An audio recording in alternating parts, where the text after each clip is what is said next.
Haven't Seen It with Tim Sestito and Tommy Tevenet.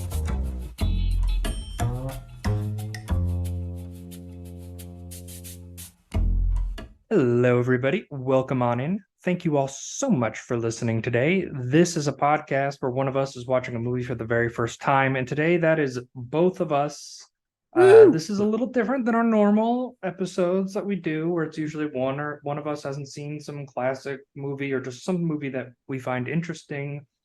We're covering the last, arguably the last big movie event ever, especially if Hollywood gets its way. But Barbenheimer dropped the 21st of July. That's Barbie and Oppenheimer. We have now seen both, and we're going to just do a little review on it and just our feelings on both movies. Not going to be the normal structure, just a little free flowing conversation about both movies. Tommy, before we dive into the first movie, what was your just general thoughts on both and like the event, quote unquote, itself? It was cool. I mean, like, you and I are definitely different to the fact that like we go to the theaters like a fuck ton. We go. Personally speaking, I go to the movies almost every weekend if I can, if there's anything that's interested me, or if I'm just bored on a weekend.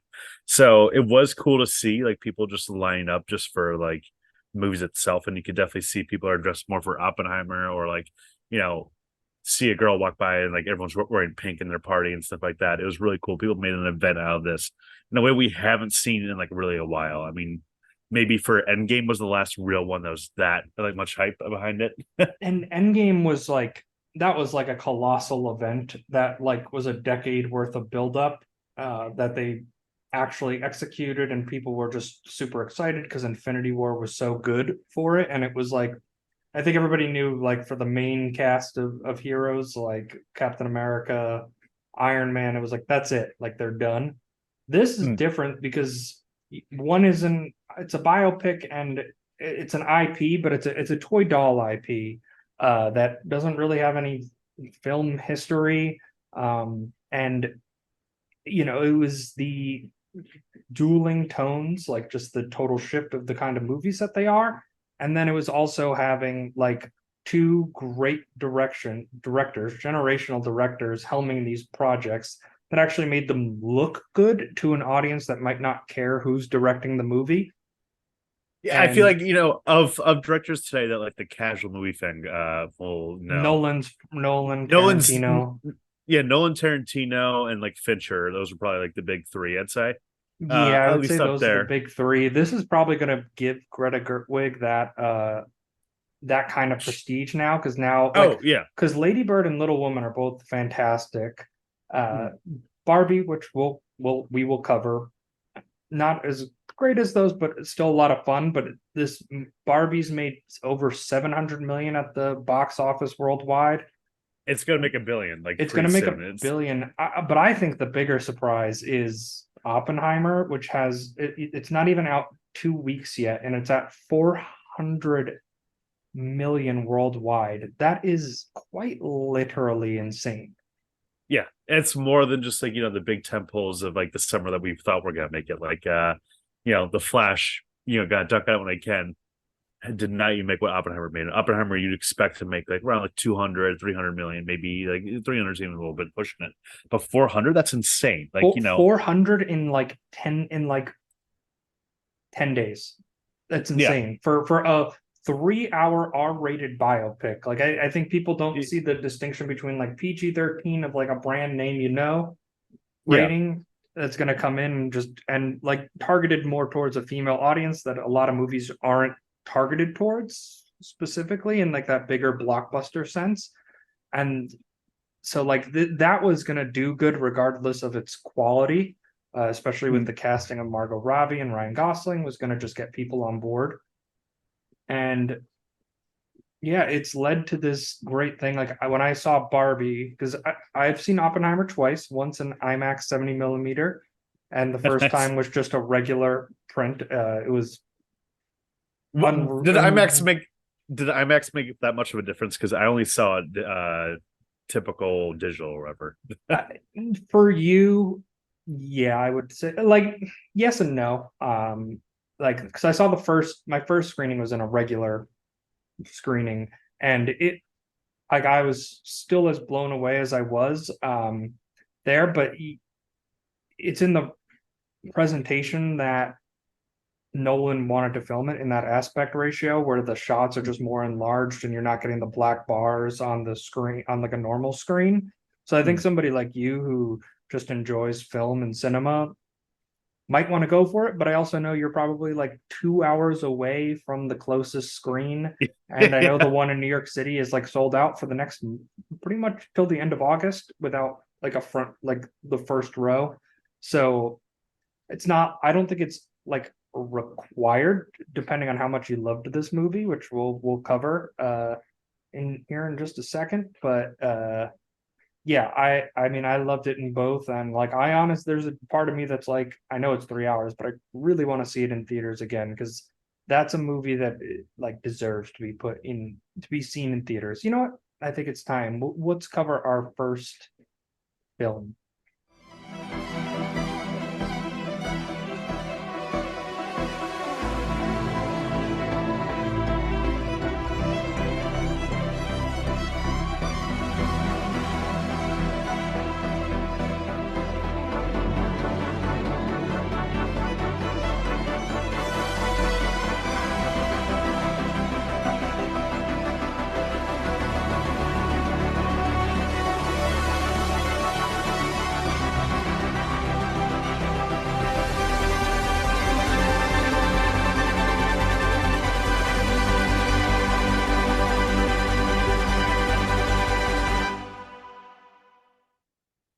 How mad do you think that what's his name Hans Zimmer is, like I feel like he's iconically paired with Christopher Nolan, and then this is the first movie that he brought in a new director because all of Nolan's movies have been Warner Brothers. They had a falling out. This was released by Yeah. Yeah. Universal, and he brought Ludwig Göransson, who I was not familiar with his work before. I really wanted to just highlight the score first and foremost because the music is just beautiful throughout this movie.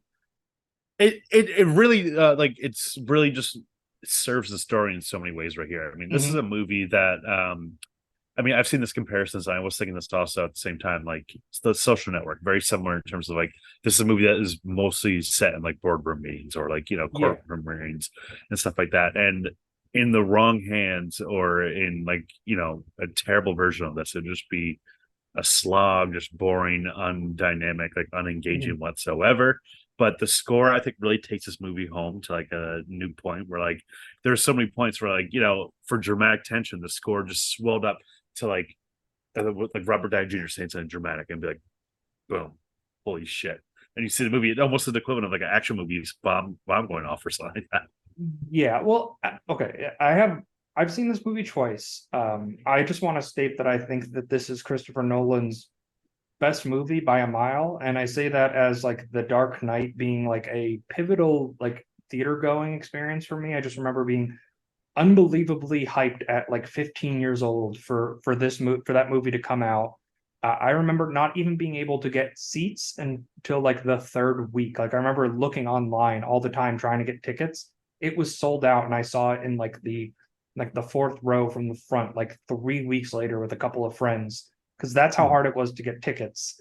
And I think this blows The Dark Knight out of the water. Like I truly think this is Nolan's masterpiece. Like I don't I I I feel like know I they're need a little different bit more. movies, but I Yeah. think I don't know. I love this movie, but I did have one criticism, which was very apparent in the IMAX screening of this movie.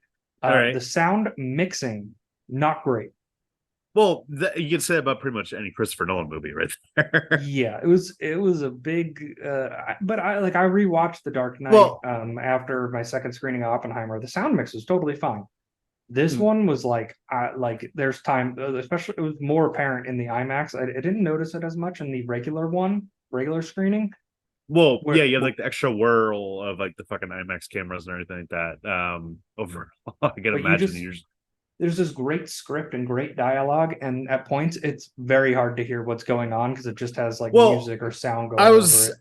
I was listening to like an article, I think it was, or YouTube video through like Vogue, I think it was, and they're talking about how like Christopher Nolan specifically, like he does not like to do ADR whatsoever, and it's sometimes just a narrative choice. I mean, like Tenet is a movie that I saw.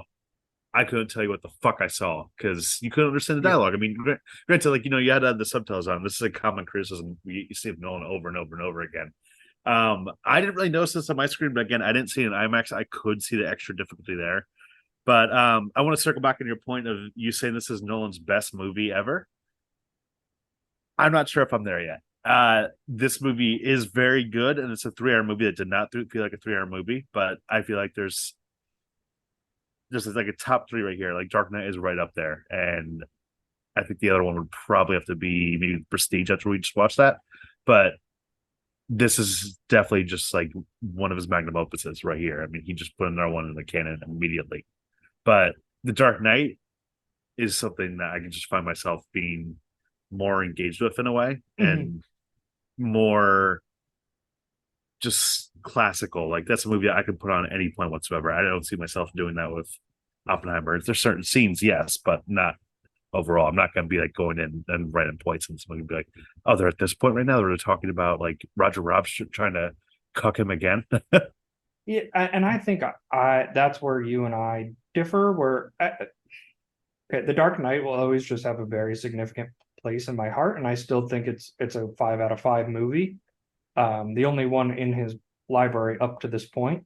I think this is better. I think the subject matter of it, the way it's handled, and this is also personal preference here. I'm a big World War II like amateur historian, whatever you want to call it. Like I love reading You watch about the it. I band, love watching documentaries you, about it. Like the this is Band of my bread and Brothers, Pacific, all the other shit. this is my bread and butter. This is the subject matter appeals to me regardless. So yeah, I think maybe that could be a distinction too for it there. For me, my big takeaway from it was the weight of the movie because there's a very and I think a valid criticism of Christopher Nolan movies is that they're always excellently shot, excellent scores, excellent performances, but sometimes it's hard to have an emotional connection to the characters. I don't know if that's exempt in this one, where you're as a like I think it's more prevalent in this one, but there was a feeling in this movie, and that feeling was the weight of Oppenheimer, like the weight of who he was on his shoulders and what he accomplished. Whether you consider it a good or a bad thing, that's your opinion. But you feel the weight of what his contribution to society was in a way that I've never really experienced in any other biopic. And like that feeling, like the first weekend after I saw it, I just couldn't stop thinking about this movie. You were talking about how the ending really shook you up back when you first saw this, and I can see why. I mean, the ending is pretty much just like him talking to Albert Einstein, which also I didn't expect Einstein to have such a prominent role in this movie. Mhm. Side tangent, but Tom Conti was good in the role. But anyways, From my understanding, some of the meetings were like not like everything yeah, was happened, and Christopher Nolan shot the black and white in a objective and the color in a subjective from Oppenheimer's point of view. I think some of the meetings were condensed with like different scientists just to keep the narrative more linear, and like Einstein's just somebody that the average moviegoer is just going to know versus like oh, I know that guy. some random Nobel Prize winner from the 1950s that nobody's going to know. Name a scientist, you're gonna think Einstein. I Yeah, mean, exactly. So I that doesn't bother me that much. Like if you're like, well, it's actually this person that he had this conversation with. It's like, okay, he's if you want to get pedantic, I mean, there's some stuff with this American Prometheus is like a real like doorstop of a novel, like yeah, huge ass novel. yeah, And at a certain point, you just have to be non-fiction. like, yeah, nonfiction, just like insane amount of pages and stuff like that. So obviously you have to condense it. 721 pages. I just looked up right now. So And it when took you're and it adapting, took years. It took years to for that book to come out Like it came out in 2005. Like that's how Wasn't he much read of a it for movie. like 20 years? He was Yeah, writing that book or yeah, researching it. yeah, because that's how much there is to the story, and it is a wild story. Like I knew nothing about Oppenheimer going into this, other than like he was the guy behind the bomb. Yeah. I did not know about like his a communist affiliations. Like all that stuff was intriguing to me. Aren't you glad you didn't read the World War II spoilers? I am well, and I also got to say I think there are some you can make very valid criticisms. I've seen a lot of really bad criticisms about this movie being like, well, we didn't see the reaction of the people in Japan, and it's like there's a thousands and thousands of movies, Well, documentaries, the thing books is that on that. This is the, about Oppenheimer. It's in the, the the thing title of the movie. is the thing is that yeah, exactly. Like you said, the title of the movie is called Oppenheimer, and at the end of the day, the majority of this movie is through his point of view, and like they didn't show the dropping the bombs in Nagasaki or Hiroshima, um, and because Oppenheimer didn't see that, so instead it was more dramatically effective in this case of just like It was what is haunting. his what is his reaction to hearing this happen. I do really I'm really pissed off myself that I immediately ran to the bathroom right after the bomb dropped because I was like, all Oh, right, there's probably gonna be a little lull right here for a second. I'm gonna go right quick. And then I got right back in when they hear the news that like the bomb was getting dropped. I was you actually like, probably did pick the right point because then you got to see the scene with like the people in the stands and they're chanting his name, and then yeah, just like he's yeah, I got to be shaking in back the in time for that. sound, and like And that is this unbelievable. Like that's the that was perfect way to show what happened in Japan without showing it, which in my opinion would have been very tasteless to show like the bombs dropping and people in Japan running around. yeah, and because it would just been super superfluous and just like it's not this movie's gonna have like random like characters from like Nagasaki or Hiroshima pop up. That'd be weird and like I said, just tasteful. But that was the moment of him in the crowd. I mean, like the way of sound of this movie, not even just the score, but in terms of that, just how it isolates the tracks a little bit. To all you hear is the stomping, and all you hear is like a woman crying, a woman laughing, like someone else just like making out behind the bleachers, and everything is just terrifying the fuck out of Oppenheimer. And he's just like in the middle of a mental breakdown. It's a real psychological horror moment, like very Mm. I got vibes of Lynch in terms of this, of just like Oh the yeah. face peeling and like very like Ari Aster kind of A24 like type stuff of just like it's very subtle, just how he was just imagining a girl's face peeling and what it would feel like if the nuke happened. Mhm. Just a way of just his mental breakdown right there. Fun fact: that girl that her face was peeling was Christopher Nolan's daughter.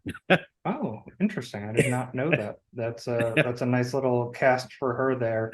Speaking of the cast, we have Cillian Murphy as Oppenheimer, Emily Blunt as his wife Kitty, Matt Damon as the general, Robert Downey Jr., who was what's his name? Louis Strauss. Lewis Strauss. We have Florence Pugh as his first girlfriend in the movie. Josh Hartnett, Casey Affleck, Rami Malek, Kenneth Branagh, just to name a few, because Yeah, this cast is the who's who of white dudes, and there's not a bad performance in this movie. what's great about the cast is almost all these people we listed off and like there's even more that we haven't even like Dane DeHaan, Jason Clark, Jack Quaid, even Josh Peck. These are all people that, like, for the most part, audiences are familiar with and have led a production at one point or another. They've been the star number one on their call sheet right there. So when you see Josh Hartnett pop up or something like that, and he goes away for a little bit, it helps the movie that like the audience is somewhat familiar with him. That you see him pop up again, you're like, oh yeah, it's Josh Hartnett. That's what was his character. It's going to be tough to keep control of all these names once and over and over and over again. I do want to point out that Josh Hartnett, he was great in this role. I mean, we Oh, haven't he really was seen so him good. we haven't seen him pop up in like a big budget Yeah, production in like a I'm hoping while. this brings him back into the mainstream prominence. Also, Rami Malek, who is he is an Academy Award winning actor. He is in the movie for approximately 3 minutes. Yeah, He doesn't speak until the 2 hour 30 minute mark of the movie, and he that's what's absolutely cooks. That's Once he exactly gets what his I'm saying. Like that's what the casting like pays off brilliantly. Where it's just like you see Rami Malek in the beginning, like in the middle of the movie, and like it doesn't say anything. Okay, like Rami Malek didn't just show up just for like a quick like cameo or something like that. He definitely has. There's a reason why he's in this, and then he yeah, pops up, and you're like, oh shit, he dropped like the metaphorical bomb, and he William dropped Fearing. on Strauss, on Louis Strauss. Yeah, and I think that you know, there's a this seemed Oppenheimer and Barbie seems like a big market shift in terms of what audiences are looking for. If the 2010s were considered the decade of the franchise, this feels like a big audience shift into we want to watch something unique and original, not 11 Polly Pocket movies and whatever Mattel. We don't want to see an Uno Well, movie. I think Mattel. that what we're much broader sense, audiences want to see movies that don't look like they sucked. I mean, like Yeah, the Flash, which is like my go-to of like just shitting on stuff right now, is just a movie that people like from the start were just like, this looks like crap. Like I'm not gonna see this. yeah. The DC EU is so taunted, but at the same point, we have like something like Across the Spider-Verse that's still performing because it's a great movie and like people want to go see that. And Mission Impossible, if movie tickets are gonna cost you $15 to $20, yeah, you want quality, you don't want like quantity, which I yeah. think the studios need to learn. I'm not necessarily positive they're going to learn that There's lesson. yeah, there's so many like release things when you think about it. I mean, like, I saw a tweet recently. I mean, we just had Haunted Mansion open up this past weekend, and there's a tweet I saw recently that was like, all right, if you're a marketing executive and you what date should we release a movie called Haunted Mansion? And you said anything other than October, then like you'd be fired instantly. So it's like Late September, like yeah, September late 30th. September to We're get people in the yeah, mood. exactly. Yeah, it's a Get people lighter in the horror spooky movie. mood. Yeah, exactly. Yeah, but instead, it released up against Barbenheimer. It did okay, like 25 million, but I'm sure That's that's a disappointment for what Disney that's wanted. it had $100 million budget. That's horrendous. Um, no, and well, the other thing I was saying, I think like A Oh yeah, list act. I think like A list. Yeah, Tommy just definitely looked up Haunted Mansion and saw the results and was like, budget. oh, that was this is a big old bomb. Yeah, Much like yeah, the one in Oppenheimer. And 150 million. So yeah, oh, they got the 150 million budget, and box office was 33 million. So ooh, exactly. Again, like it's just like they have not been spreading out these movies a lot. It seems like kind of almost stressful this summer of like trying to keep up with everything. Where it's just like I just saw Mission Impossible over the weekend, the great. new one. Great movie, amazing movie. It was packed my screen for whatever it's worth. But again, this we talked about this last week, where like if they release Mission Impossible like late August, August, mid to late middle of August, August. Yeah. it would have cleaned up. It would have done like typical Mission Impossible numbers, but instead they just jam packed it. Where like we went from like having to go from like Indiana Jones to Mission Impossible to Mission Impossible Barbenheimer to to now Barbenheimer, to the whatever the Haunted fuck. Mansion. Yeah, it's like okay, stop, Yeah, stop. if for us, like we have AMC stubs or whatever, or like similar programs where like I don't really care. I'm like, oh, whatever, fine, I'll just go at my thing. But other people are like, you have to imagine, like you have to go through like tickets cost like $15, and then you have to go through concessions, which costs like an Another extra 15 another to 20 15 to 20 bucks. bucks. Yeah, so you're So up like for 50 one bucks. person, yeah, one person you're at like 40-50 bucks. It's a lot. Movies are just getting more expensive these days, which is a whole other discussion we can get into. But Yeah. yeah, Well, I was also saying just by the power of this cast here, who so many of them took reduced roles for like Oscar pedigree actors, A-list actors. Like I think there's a craving from on the uh creative side, on that performer side of like we want these really like original scripts and great ideas, and we're willing to work in smaller parts, in part because if you want to work on a bigger production you have to work on a franchise, and I think that's kind of been like a part of well, the issue there. it's kind of crazy to think about. I mean, like if you look at the cast right now, you have Cillian Murphy, who's the Scarecrow. You have Robert Downey Jr.'s Iron Man. Florence Pugh was Black Widow. You always, it's the annoying thing at Hollywood these days, where if you look at a movie, you'd be like, "Oh my god, that's Iron Man talking to Scarecrow technically right here." Like, oh my god. So a lot of these actors have just experienced in comic book like big franchise movies, but of course Christopher Nolan moves the needle in a way that this is a big prestige project. Like we're just talking about Josh Hartnett, or even Josh Peck coming up for a very memorable moment in this movie. Yeah, he.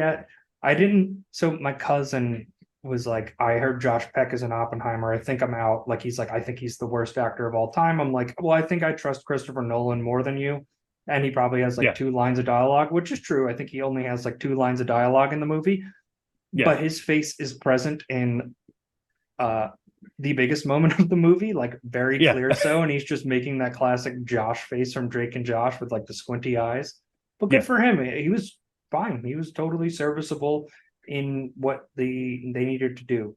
So Tommy, review of Oppenheimer. Give me a score out of 5.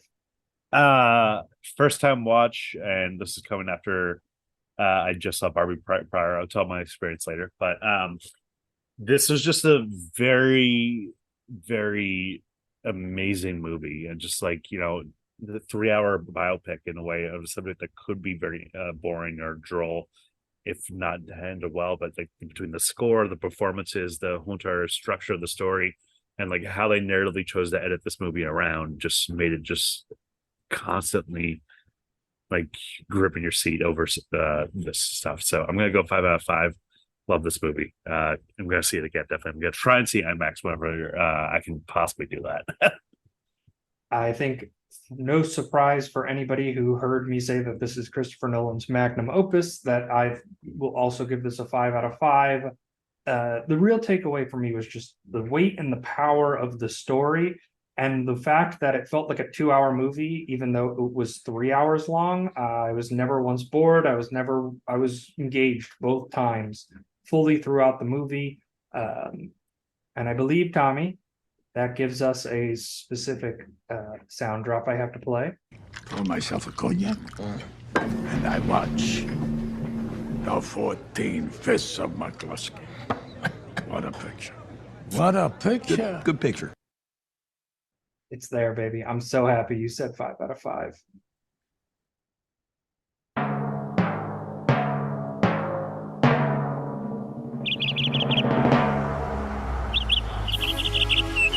Hiya, Bobby. Hi, Ken. You want to go for a ride? Sure, Ken. Jump in.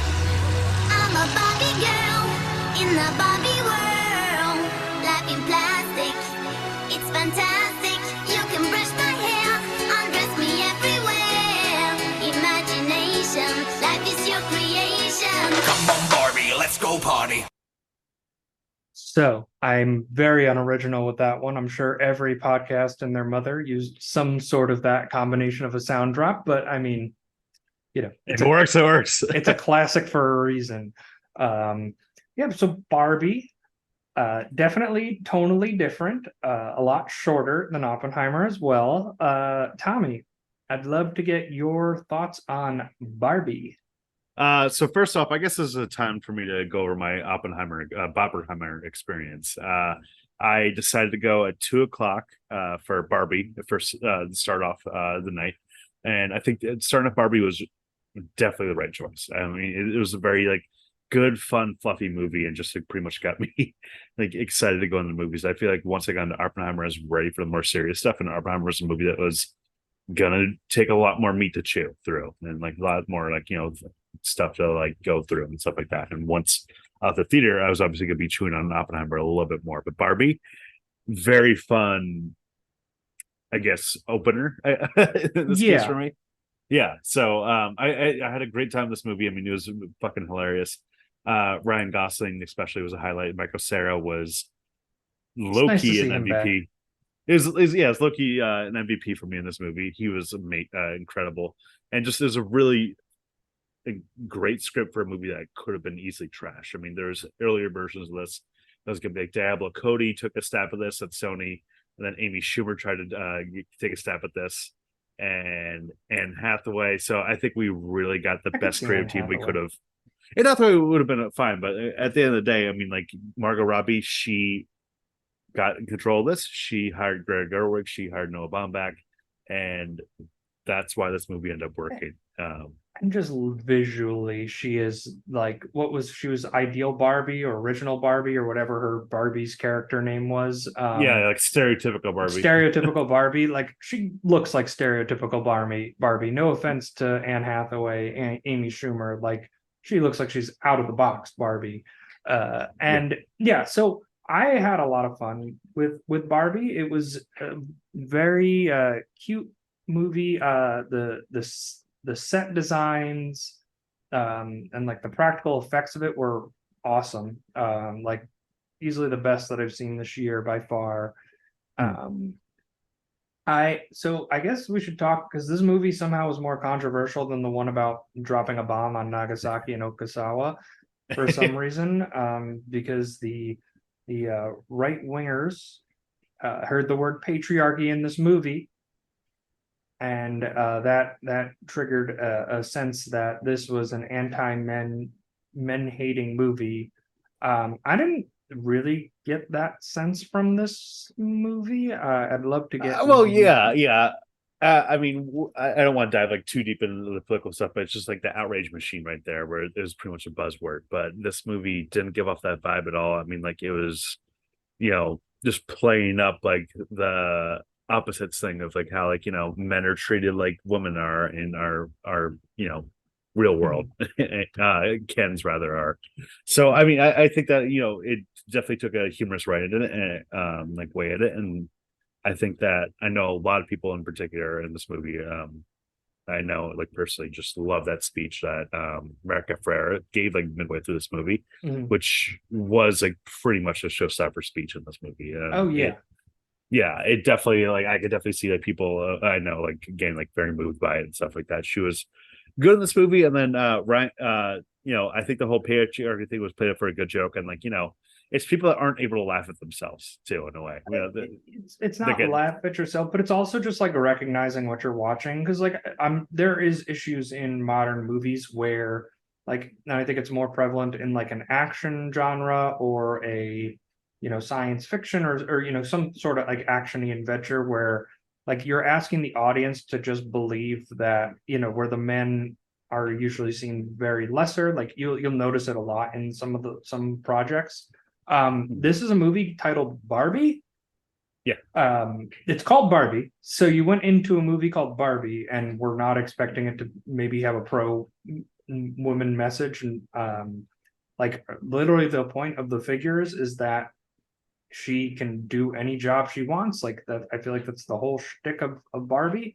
And Ken is just an accessory. Like it literally is just like a Ken doll. It's been a joke for decades and decades. Yeah. So like, and then you're like, okay, we're writing a movie called Barbie. How do we like go ahead and like take what audiences know about Barbie, but make it entertaining and fun? And I think they did that. I think my problem with it was that like they try like the message wasn't subtle. It was kind of like slapped you across the head like the last like 40 minutes of the movie. It felt redundant and felt a little lazy for Noah Baumbach and Greta Gertwig, who I just hold in very high esteem.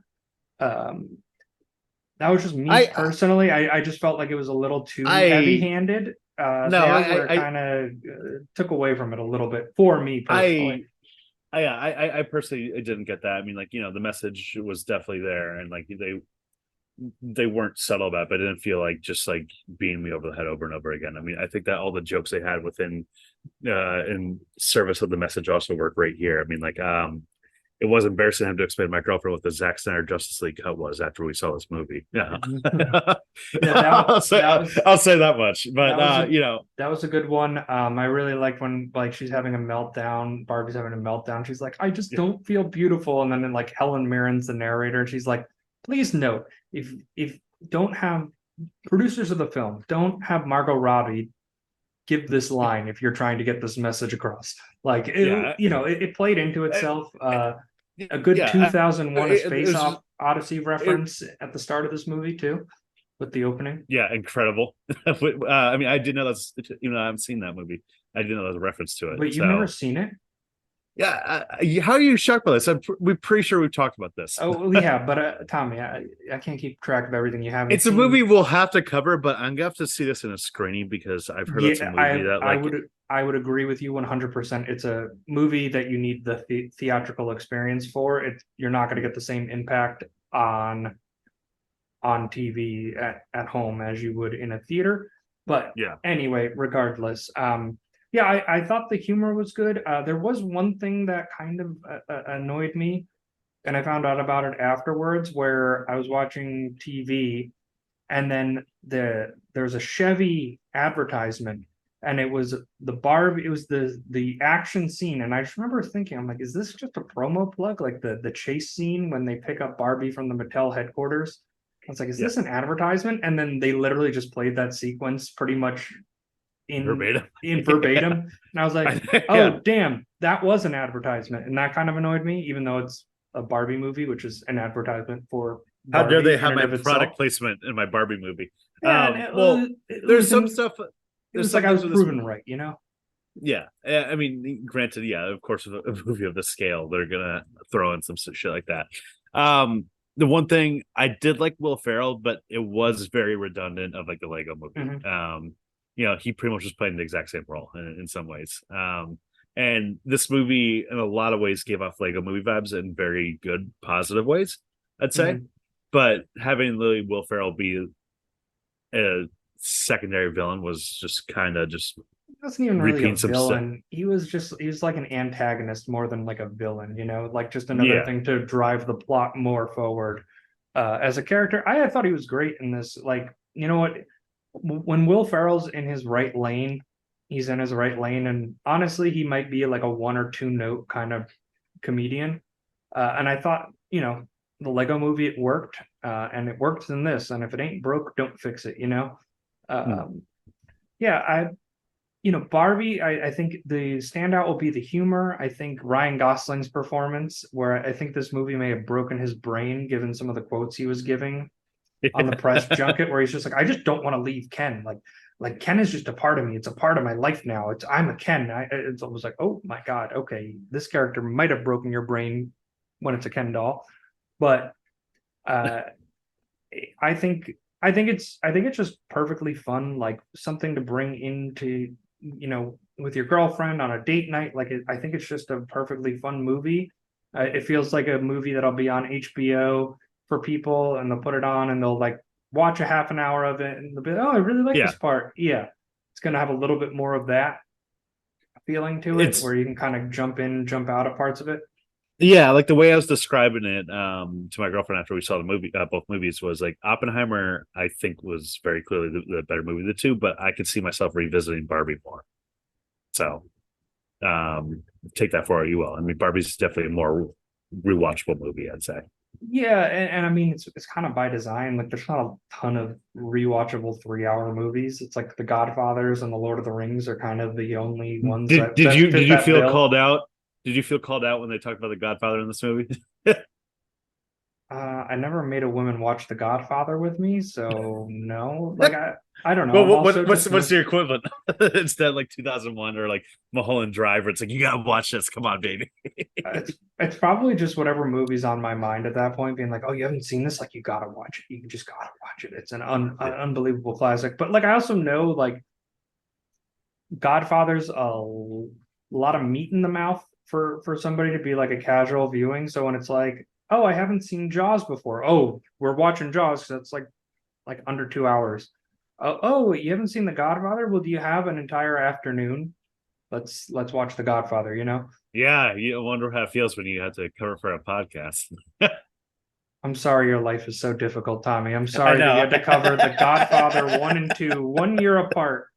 You couldn't watch two bad slashers on streaming from the 1980s. Like I get it, man. I get it. It's tough. It's a tough world out there. It's tough. That's a really hard life you live. But yeah, Barbie, I want to say a good 3.5 out of 5 for me on the review scale. I really enjoyed it. I had a good time. Yeah, I'd say overall like 4 out of 5 for me. Definitely rewatchable, and just like so many great performances and like great cameos. All the different Kens were just hilarious in their own way. And like Simu Liu, great seeing him pop up in something other than Marvel. And he was fun in this. What is he in Marvel? He is Shang-Chi. Oh yeah, I didn't see that. Okay. Yeah, well, he Yeah. was good too. The Kens having their little rivalry. Ken's Mojo Dojo Casa House was great. I like when Ryan Yeah. Gosling was just like, I really just thought the patriarchy was a bunch of horses. Like I that's really what I lost thought interest. it was. Yeah. It's like I'm Yeah. kind of losing interest. I thought it was just horses. Like that's a funny line. That's a good line. Yeah, I laughed all the way through it. I felt the messages were it just kept slapping you in the face where I was like, I could have used it a little more weaving in cleverly into the story.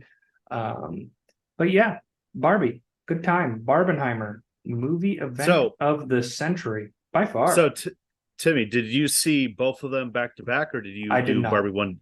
Yeah, you didn't do the same thing that I did. I would have liked to. It just like my schedule just didn't break out that I had 7 hours to spend in a movie theater. I took PTO off for it because that's my American duty. But yeah, I did Barbie first, and then Oppenheimer later. So we got to the theater at 2:00 for Barbie, 5:00 for Oppenheimer. Left the theater at 8:30, so we're there for like 6.5 hours. It was intense, but I was glad to do it. It's been a while since I did a double feature like that in the theater.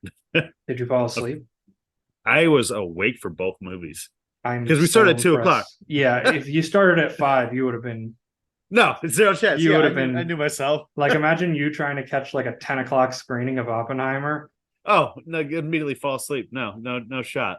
Sorry, Oppenheimer, but it would just happen. It's too late.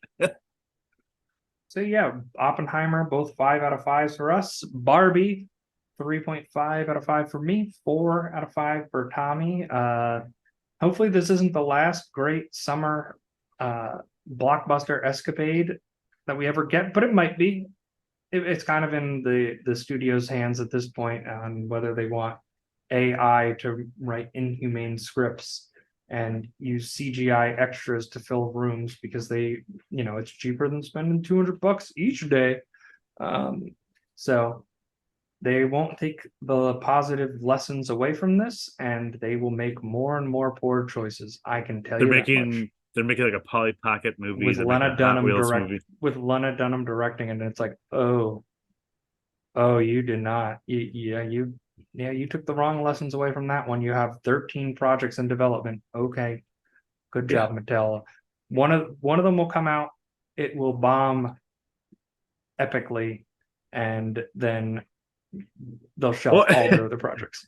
And they're trying to make other stuff now, like Saw Patrol, or because like Dog Patrol yeah. movie, and it's just like I think we talked about it last week. It's like Desperate Ploys, where it's just like, no, you're not gonna meme another Barbenheimer for a while. It needs to be natural. Like that was an organic. They don't like the studios don't understand how fortunate they're like somebody in like Warner Brothers or Universal's marketing studios. Like, I can't believe I came up with Barbenheimer, and it's like, no. People started talking about Barbenheimer, and then you had to lean into it because you're not going to not lean into it.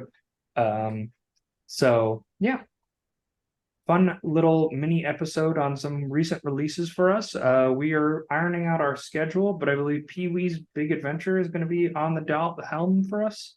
Yeah, so unfortunately tonight we're recording the news. Paul Rubens, Pee Wee Herman himself, died today. So we were talking about it. Neither of us have seen Pee-wee's Big Adventure, Tim Burton's first movie ever. So that's gonna be first up on the docket for us this August, but we're working on everything else. But in the meantime, thank you guys so much for listening. You can follow us on social media at CNETPod. That's on Twitter, which I guess is called X now, Instagram. Don't and call there's it that. Threads too, and there's TikTok. Threads is dead. You can stop mentioning Threads. I've still posted occasionally on there, but yeah, once again, it's at CNETPod. And leave us a 5-star review, Apple, Spotify, wherever you get your podcasts. Really helps us out the show and helps us grow it. So thank you guys so much. All right. Well, thank you all so much for listening. We'll see you next week.